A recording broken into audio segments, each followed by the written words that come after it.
First off, Happy New Year to everyone. I hope you all had a splendid Christmas. Right, tonight we have our very own Neil Williams, medical herbalist, with a most timely and practical presentation. Cold and flu busting remedies. Almost everyone seems to have got some type of cold this time of year, including the birds again. Neil tells of herbal medicine with proven efficacy against nasty things which torment us. He also reintroduces our good friend the immune system and how we might help him out, or her, should I say. Please welcome Neil Williams.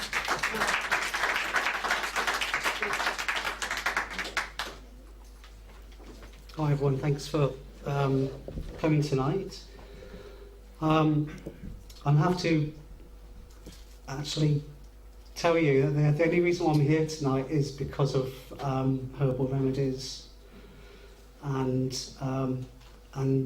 vitamin D as well, because Friday night I started coming down with a sore throat, and then by Saturday I was completely flat out in bed. So whether it was the heavy cold or the man flu or whatever, I don't know. And I was thinking I might have to actually phone Rob and tell him, I'm sorry, I can't make my talk on cold and flu remedies because I've got cold or flu. So, so miraculously I'm here tonight. I'm still not completely over it, but I'm up and about. I mean, I think I should have been in bed for quite a few days, to be honest. So it is testament to natural remedies that I am actually here tonight, and I'll actually tell you what I took later. So I'll probably stumble through this a bit, but I'll do my best I can under the circumstances. So, but first of all, this is just for safety reasons, really. So, obviously, this is for educational purposes. It's not meant for personal advice. If you want personal advice, come and have a chat with me afterwards, or you can book in for a consultation if it's a more serious condition. Okay, so I'm not responsible, but obviously you can buy over-the-counter products. But anything outside of that remit, obviously I'm not responsible for that. Okay, so it's just common sense approach, really. Okay. So this is basically what we're going to cover tonight. Quite a few different things.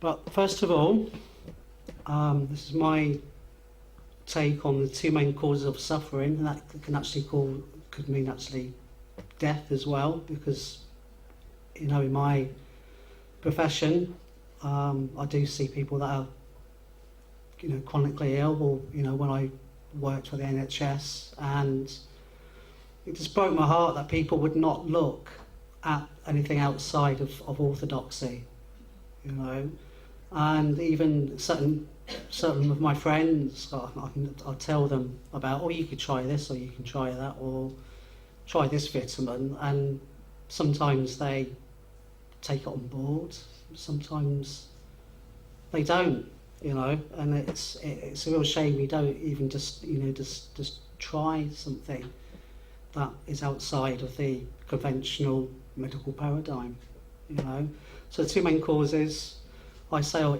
ignorance, things that we just don't know out there, the unknown unknowns, as a famous politician I think said once. But also, I quote from someone else, something called ignorance, and that's when you try and tell someone something and they just ignore you, sadly. They don't, we might have met this in our own lives. You try and tell someone something and it just goes over their head. So I might press a few buttons tonight, so you'll watch out for these, and they're all related, I think. Cognitive dissonance, denial, the intellectual prison, and or a rigid or unchanging belief system.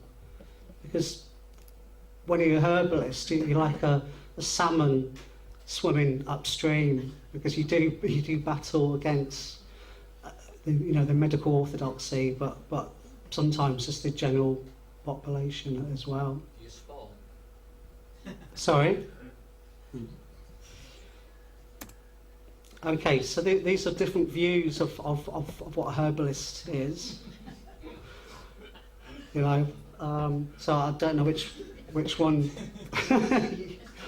you think I am. Yeah, maybe all of them. I don't know. I'm not sure what the woman in the centre photo is smoking, because that's rainbow coloured. But there you go.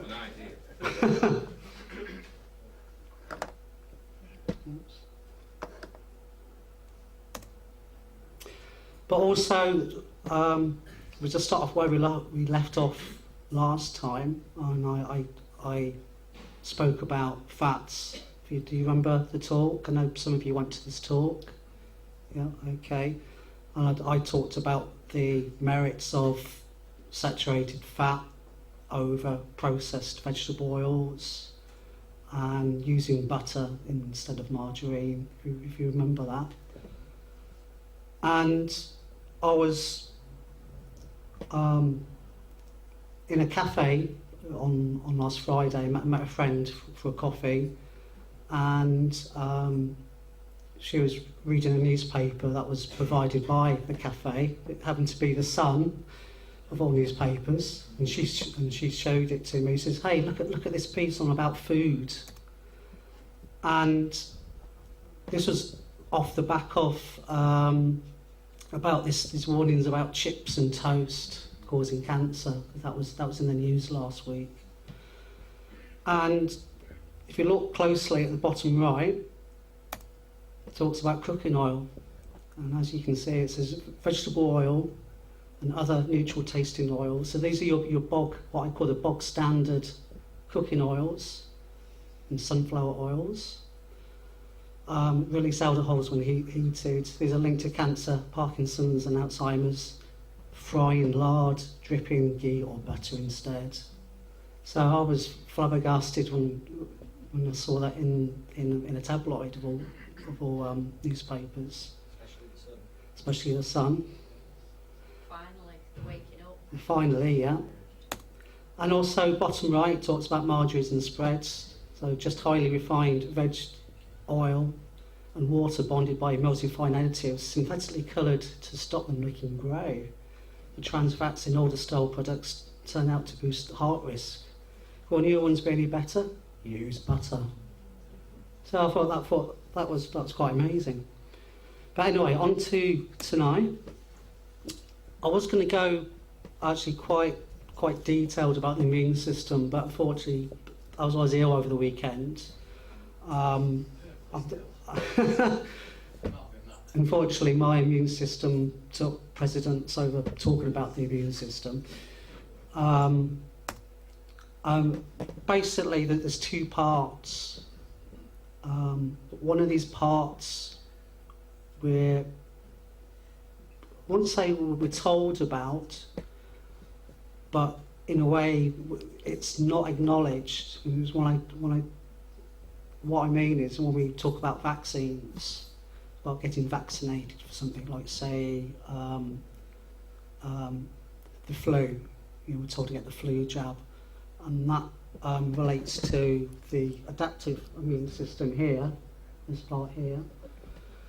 But we've also got this thing called the innate system, which is actually works. It sort of works in the background all the time. Part of that is obviously our physical barrier, i.e. the skin, because we know that when we wound ourselves, there's the risk of infection, so our skin helps to protect us. Also, parts of our bodies produce mucus. This is another form of protection. There is actually a reason why we have a cold and our nose runs. That's trying to remove a source of infection and so forth.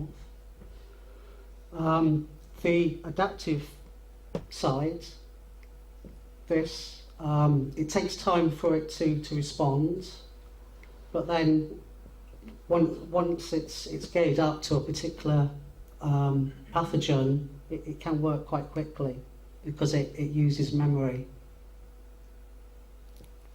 So, just to simplify it, you can think of the innate side as like a fort or ramparts. So these aren't specific. This keeps. It's not aimed at any particular pathogen. It doesn't have a memory. It just, if you're trying to attack this castle, it doesn't matter who attacks it. It'll just, it's non-specific in how it protects itself. But you can think of the. I'll just go back a bit. So think of the adaptive side are like soldiers. So they know who the enemy is. Hence we've got this wanted poster. So that's the adaptive side, and it's this bit which vaccines rely on. Because when you take a vaccine, you're presented with the pathogen so that you can build up immunity.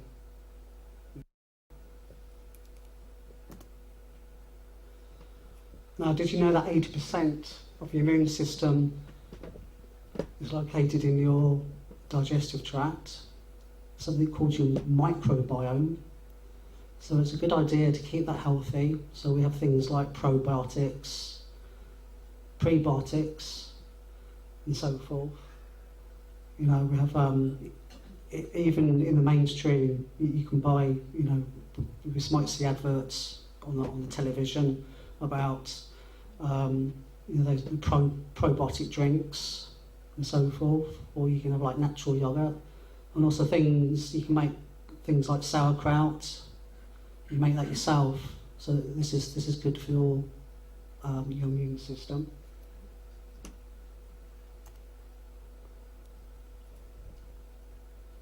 And also other things like kefir as well. So all of these fermented foods, which there's a long tradition of their usage.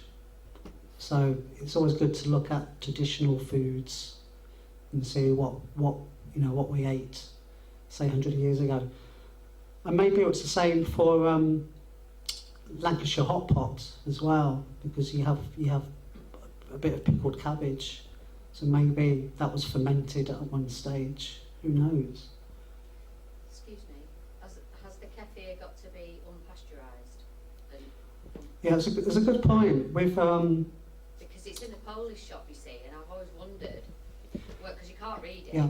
And I've always wondered. Yeah. whether to get it or Okay. not. So with the sauerkraut or the kapusta, as it's called in the Polish shop, if it's in a jar, it may be pasteurised, and you want to get the live sort.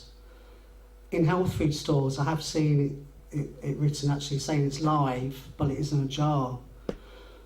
But I have asked some Polish friends of mine. They say that get the ones in a packet in the Polish shops, and that should be live. So you're But trying to make it yourself, or is it already? It's already in a packet. It's sauerkraut in a packet as opposed to a solid glass container. The main sauerkraut production was actually on a few nights ago, and it showed them just packeting it with a bit of salt and they put carrot in it as well. If you think about it, you can't. How can you pasteurize something if it's in plastic? Because if you heat it up, you're going to melt the plastic. So I'm saying, how can you pasteurize? Okay, we'll just have a quick look at orthodox solutions. So does anybody want to shout out some orthodox solutions?